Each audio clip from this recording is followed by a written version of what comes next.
축복한 대로 하나님께서 역사하시기를 바랍니다.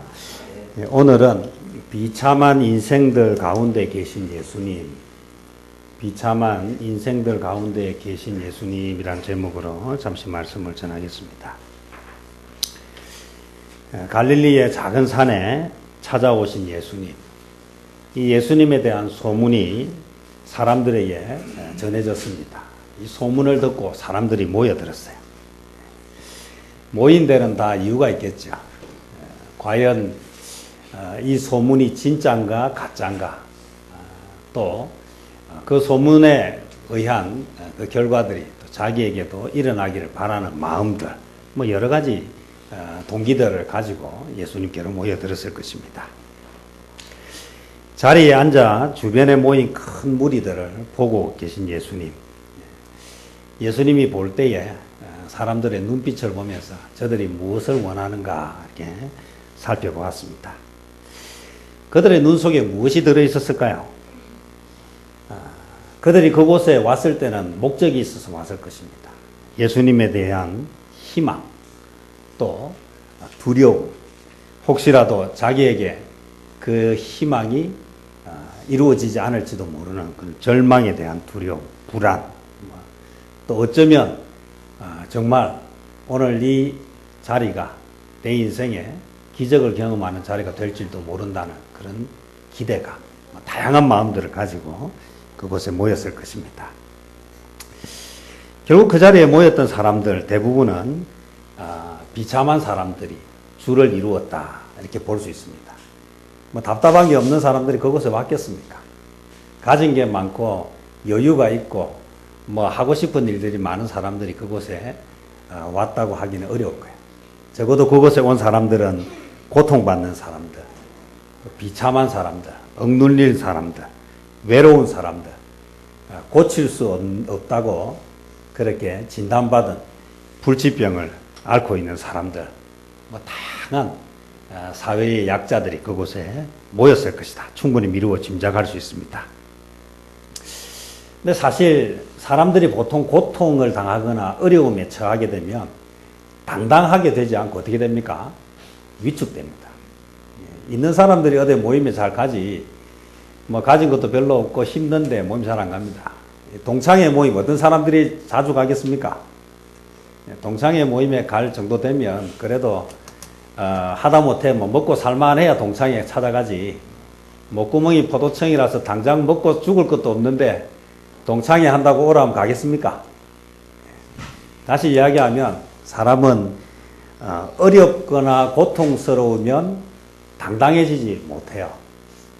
당당한 사람은 뭐 성공을 했거나 뭔가 내가 좀 사람들에게 그래도 조롱거리가 되지 않을 뭔가가 있어야 그곳에 모이죠. 결국 사람들은, 약한 사람들, 비참한 사람들은 사람들이 많이 모이는 곳에 잘 가지 않습니다. 그런데 오늘 예수님이 계신 이곳에는 많은 사람들이 모였어요. 그것도 어떤 사람들이 모였느냐? 어려움 가운데 있는 사람들이 모여들었습니다. 무엇 때문일까? 무엇이 그렇게 만들었을까? 그것은 예수님이라고 하는 분이 특별한 분이었다. 예수님께 오면 그 비참한 인생에 어떤 변화가 일어날 것이라고 하는 기대가 그곳으로 사람이 모이게 만들었습니다. 예수님 주변에 불행으로 고통받는 인생들이 모였다. 예수님은 고통받는 사람들을 위해서 오셨다라고 할 수도 있습니다. 있는 사람들은 그 서두에도 제가 말씀을 드렸지만요, 어려운 사람들과 함께 하는 일을 잘 하지 않습니다. 그 중에는 뭐 상류층에 있는 사람들 중에도 기부를 잘 하는 사람들이 있습니다. 기부를 하지만 그렇다고 해서 그 사람들이 사는 것이 고통받는 사람들처럼 살지는 않습니다. 기부를 많이 하는 사람들 집에 한번 가보십시오. 그러면 기부받는 사람들처럼 그렇게 해놓고 삽니까? 그렇게 살지 않습니다. 자기가 버는 것이 많기 때문에 많은 것을 기부를 할 수는 있어도 전부를 다 기부하고 가난한 사람들하고 같이 사는 사람들은 드물어요. 예수님은 왜 이 비참한 인생에 살아가는 사람들을 찾아오셨을까? 예수님은 무엇 때문에 이들을 찾아오셔서 이들을 만나고 있을까? 결국 예수님을 만나러 왔던 사람들은 뭘 기대하고 왔을까? 그들의 기대는 무엇이겠습니까? 그들의 문제가 해결되는 것이었어요. 그 문제 해결을 받고 싶어서 찾아왔습니다. 그런데 예수님께서 그들에게 하신 일이 무엇인가? 배고픈 사람이 찾아왔습니다. 뭘 해줘야 됩니까? 먹을 것을 줘야 되죠. 아픈 사람이 찾아왔습니다. 뭘 해줘야 됩니까? 치료를 해줘야죠. 외로운 사람에게 사람이 찾아왔어요. 그럼 뭐가 되어야 됩니까? 친구가 되어줘야 되는데 예수님은 줄인 배를 채워주거나 상처를 싸매주거나 또 두려움 속에 있는 자들에게 용기를 주는 그런 직접적인 일을 행하시기보다는 사람들에게 무엇을 먼저 하셨다? 말씀을 하기 시작하셨다. 오늘 우리는 생각합니다. 오늘 주일날 예배를 왜 드리러 오셨습니까? 어떤 목적 가지고 오셨습니까? 말씀 듣기 위해서 오셨습니까? 나에게 주실 하나님의 말씀이 뭔가라고 하는 기대를 가지고 오셨습니까? 아니면 주일이니까 그냥 예배를 안 드리면 안 되니까 하던 일이니까 안 하면 좀 찝찝하니까 그렇게 오셨습니까? 사람들은 모일 때에 나름대로 목적을 가지고 이곳에 왔습니다. 예수님을 찾아왔던 사람들도 목적을 가지고 왔습니다. 그런데 예수님은 그들에게 말씀을 하기 시작하셨는데 이 말씀이 아주 독특한 말씀이라는 것입니다. 자, 비참하고 고통 가운데 있는 사람들에게 어떤 이야기를 하고 있는가? 너희는 복이 있다. 이렇게 이야기를 하셨어요. 지금 그 사람들이 복이 있는 사람들이 맞습니까? 먹을 것이 없어서 배고프고 상처 때문에 병 때문에 고통받고 있는 사람들한테 너희는 복이 있다. 이 말을 들으면 어떤 기분이 들겠습니까? 지금 누구 놀리는가? 그런 생각이 들지 않겠습니까? 지금 장난치는 것도 아니고 많이 힘드시지요. 뭐 이를 위로하는 것도 아니고 너희는 복이 있다. 그러면 이 도대체 복이 무엇인가? 그러면 배고프고 줄이게 사는 게 복입니까? 그러면 불치병에 걸려서 아픈 것이 복입니까? 아니면 집도 절도 없이 떠돌아다니는 게 복입니까? 도대체 뭐가 복입니까? 왜 예수님은 그를 찾아온 그 비참한 사람들에게 복이 있다라고 말씀하셨을까요? 지금도 북한에서는 지하교회 성도들이 목숨을 걸고 예배를 드리고 있습니다. 그들을 향해서 너희는 복이 있다. 그렇게 이야기하면 그들은 어떤 생각을 하겠습니까? 내가 정말 복이 있다고 생각하겠습니까? 예배 마음대로 드릴 수 있는 사람이 복 있는 사람이지 예배 드리면 죽을지도 모르는 곳에 있는 사람들이 복 있는 사람입니까? 그럼 예수님이 말씀하신 이 복이 도대체 무엇입니까? 오늘 목사님 기도하실 때도 했지만 이 테러 때문에 많은 사람들이 생명을 잃었습니다. 생명을 잃은 사람도 있고 가족을 잃은 사람도 있습니다. 그것 때문에 중상을 입고 장애자가 된 사람도 있을 것입니다. 그들을 향해서 너희는 복이 있다라고 이야기하면 어떤 기분이 들겠습니까? 적어도 지금 예수님 앞에 모인 사람들은 어떤 사람들입니까? 상처 입은 사람들, 고통받는 사람들, 적어도 어려움 가운데 있는 사람들을 향해서 너희는 복이 있다라고 하는 이 말이 사실 이 상황에 맞는 말인가? 도대체 예수님은 그러면 무엇을 가지고 무엇을 근거로 이들에게 복이 있다고 말하고 있는가? 왜 예수님이 예루살렘에 입성했을 때에 수많은 사람들이 호산나 다윗의 자손이여 찬송하리로다 그렇게 환영했던 그 사람들이 불과 일주일도 되기 전에 예수를 십자가에 못 박으라고 그렇게 함성을 질러댔을까요? 무엇 때문에 그랬을까요?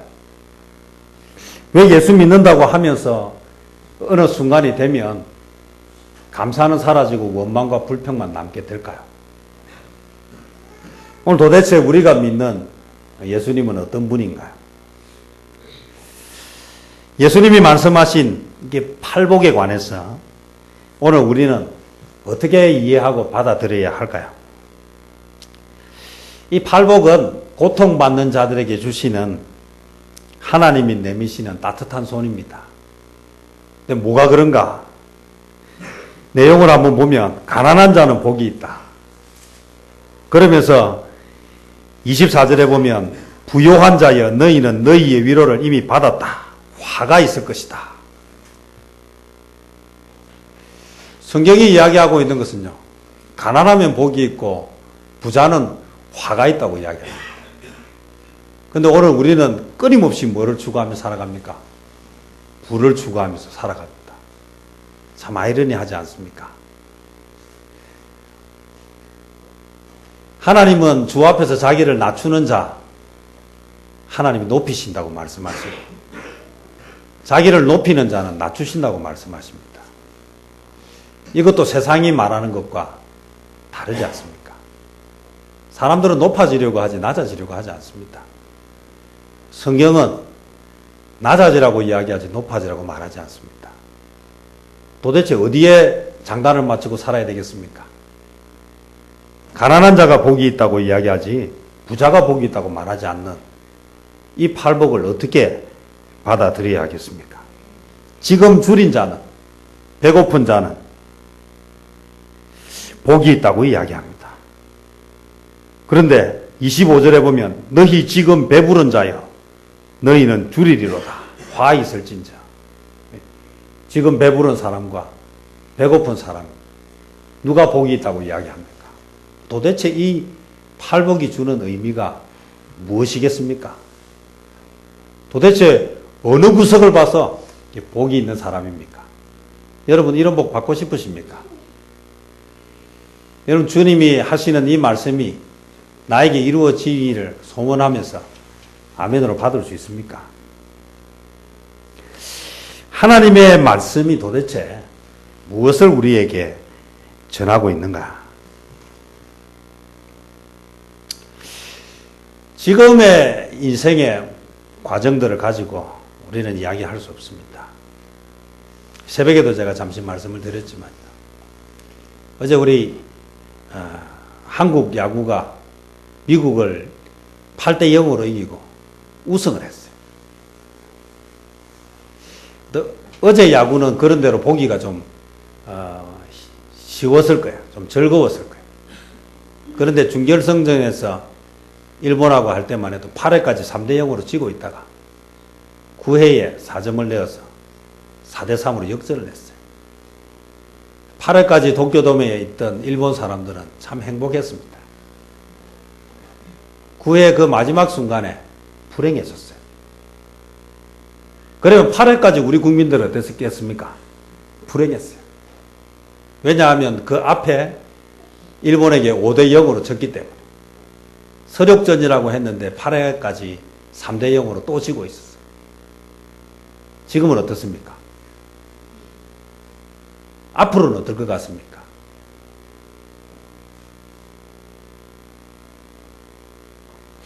역사에는 무엇이 기록될 것 같습니까? 이기다가 진 것이 기록에 남겠습니까? 감동이 되겠습니까? 지다가 이기는 것이 감동이 되겠습니까? 오늘 주님이 우리에게 말씀하시고 있는 내용들을 잘 생각해 볼 필요가 있습니다. 지금 행복하십니까? 앞으로는 더 행복하기를 원하지 않습니까? 미래를 통해서 우리에게 주는 위로가 있고 과거를 통해서 주는 위로가 있습니다. 생각하면 생각할수록 기분 좋은 일이 있고요. 또 생각하면 생각할수록 마음이 불편한 내용들이 있습니다. 우리는 이 팔복이라고 하는 내용을 접하기 전에 먼저 두 가지 오해를 좀 풀어야 돼요. 첫 번째 오해가 무엇이냐? 팔복이 현실 도피가 되지 말아야 돼요. 아이고 가난한 자가 복되다 했으니까 나는 이제부터 돈 버는 거 내려놓고 가난하게 살아야 되겠다. 지금 그 말을 하라고 주신 말씀이 아닙니다. 주 앞에서 자기를 낮추라고 했더니 아이고 낮아지려면 공부도 안 하고 아무것도 안 하고 그래 이 사람한테 치고 저 사람한테 치고 그렇게 낮아진 것이 아닙니다. 낮춘다고 하는 것은요 강한 자가 낮추는 것이지요. 약한 자는 낮추는 것이 아니고 그건 비굴한 것입니다. 그건 어쩔 수 없이 당하는 억울한 것입니다. 힘이 있는 자가 낮아질 때 그것을 우리는 귀하게 여기고 아름답게 여기는 것입니다. 주 앞에서 낮추라는 말은 약한 자, 힘없는 자, 무기력한 자, 게으르고 나태한 자 되라는 말이 아닙니다. 충분히 힘이 있고 능력이 있지만 그것 가지고 갑질하지 말고 약하고 어려운 사람들을 도우면서 살아라고 하는 것입니다. 그것이 주님 앞에서 낮추는 것입니다. 오늘 우리가 팔복을 통해서 주는 아주 중요한 것은 이것이 현실 도피가 되어서는 안 됩니다. 봐라, 성경에 보니까 부자가 화가 있다 하고 목사님도 이야기하더라. 가난한 게 복이 있다 하잖아. 돈 벌러 가지 마라. 대충 살아라. 지금 그 말씀이 아닙니다. 나이가 든 사람들은 옛날을 회상하면서 삽니다. 젊은이들은 바뀌어질 미래를 막연히 동경하면서 살아갑니다. 오늘 세상에 공짜가 하나도 없는데 세상에 공짜는 없어요. 과거든 미래든 현재가 없는 것은 전부 현실 도피입니다. 늘 말씀드리지만 그래서 지금 무엇을 할 것인가? 그래서 지금 나는 무엇을 할 것인가? 오늘 하나님을 믿는 하나님의 자녀로서 내가 지금 무엇을 할 것인가? 오늘 이 이야기가 오늘 저와 여러분의 입에서 나와야 합니다. 암 진단을 받은 사람, 남편의 외도 때문에 고통스러워하는 아내, 방탕한 자식으로 인해서 고통받는 부모, 사업 실패로 인해서 어려움에 처한 가장, 직장을 구해야 하는데 구하지 못해서 힘들어하고 있는 청년들, 이들에게 팔복이 현실 도피가 되지 말아야 됩니다. 팔복은 우리에게 어떤 의미가 되어야 되느냐. 그것은 그냥 우리가 외로울 때 힘들 때 한 번씩 떠올리면서 위로받는 그런 금언이나 좋은 말로 끝나서는 안 됩니다. 팔복이 가장 중요한 우리에게 주는 복이 무엇인가? 그것은 예수님이 우리와 함께 하신다. 가난하게 살고 있을 때, 배고플 때든지, 아플 때든지, 어려울 때든지, 늘 그때 누가 함께 하신다? 하나님이 함께 하신다. 예수님이 함께 하신다. 예수님이 함께 하시기 때문에 복이 있는 것입니다. 그들의 비참한 상황 때문에, 그 상황이 변하기 때문에 복이 있는 것이 아니라 지금 그 고통받는 사람들과 누가 함께 있습니까? 예수님이 함께 계시기 때문에 복이 있는 것입니다. 그 자리가 부유하기 때문에 복이 있는 것이 아니고, 그 자리가 아프지 않기 때문에 복이 있는 것이 아니고, 아프기 때문에 복이 없는 것도 아니고, 부유하지 않기 때문에 복이 없는 것이 아니고, 그 자리에 누가 함께 있기 때문에 복이 있는가? 예수님이 함께 하시기 때문에 복이 있습니다. 오늘 우리가 어디에 있든지 사업이 잘 될 때는 그런 복이 있고 사업이 안 될 때는 복이 없습니까? 내가 원하는 것이 잘 이루어질 때는 복이 있고 내가 원하는 것이 이루어지지 않을 때는 복이 없습니까? 죄인들이 살아가는 이 세상은 다 사망의 음침한 골짜기입니다. 이 세상은 그렇게 원하는 대로 다 돌아가지 않습니다. 내가 어디를 가고 있든지 그곳에 누가 함께 하는 것이 복입니까? 예수님이 함께하는 것이 복입니다. 또한 우리가 팔복을 통해서 가장 중요하게 생각해야 되는 것은요. 예수님이 그곳에 있다는 것이 복이면서 왜 예수님이 있는 게 복이냐 하면 예수님이 우리를 구원하시는 구원자가 되셨기 때문에 그게 복입니다. 인생의 가장 중요한 어려운 순간에 누가 나와 함께 있는가를 아는 것, 그리고 그분이 어떤 분인지를 아는 것. 그분이 왜 그곳에 오셨습니까? 그들을 구원하기 위함입니다. 어떤 것이 그들에게 있어서 참 구원일까? 천국이라고 하는 영원한 집을 그들에게 주었습니다. 가난한 자는 복이 있나니 하나님의 나라가 너희 것입니다. 부요한 자는 하나님의 나라에 대해서 관심이 없습니다. 왜냐하면 지금이 너무 좋기 때문에 그렇습니다. 부요하지만 하나님 나라에 관심이 있는 사람이 있습니다. 그 사람은 그 부를 가지고 하나님이 기뻐하는 일을 하기 때문입니다. 인생을 살아가다 보면 성공도 있고 실패도 있고 건강할 때도 있고 아플 때도 있고 뜻대로 되는 일도 있고 뜻대로 안 되는 일도 있고 여러 가지 어려움들이 있습니다. 문제는 그때에 누가 함께 있느냐, 또 그분이 나에게 무엇을 해 주시는가에 있습니다. 사망의 음침한 골짜기를 가고 있을 때라도 암에 걸려서 시한부 인생을 살고 있다 할지라도 사업에 실패해서 내일이 보장받지 못한다 할지라도 그곳에 예수님이 함께 하시면 그것이 복입니다. 예수님은 우리를 구원하시기 위해서 우리와 함께 하시는 분이십니다. 그냥 보고만 계시는 분이 아닙니다. 예수님은 우리를 위기로부터 구해 주십니다. 영원한 죽음으로부터 영원한 삶으로 인도해 주십니다. 어떻게 그게 가능합니까? 예수님이 우리를 대신해서 죽어주시고 예수님이 우리의 죄값을 지불해 주셨기 때문에 가능한 것입니다. 하루를 살아도 주님과 함께 살고 하루를 살아도 주님이 기뻐하는 일을 하면서 사는 저와 여러분 되시기를 바랍니다. 우리가 복이 있는 이유는 하나님께서 천국 문을 활짝 열어두셨기 때문입니다. 우리가 복이 있는 것은 문만 열어놓고 우리 힘으로는 들어갈 수 없게 버려두지 않으셨다는 것입니다.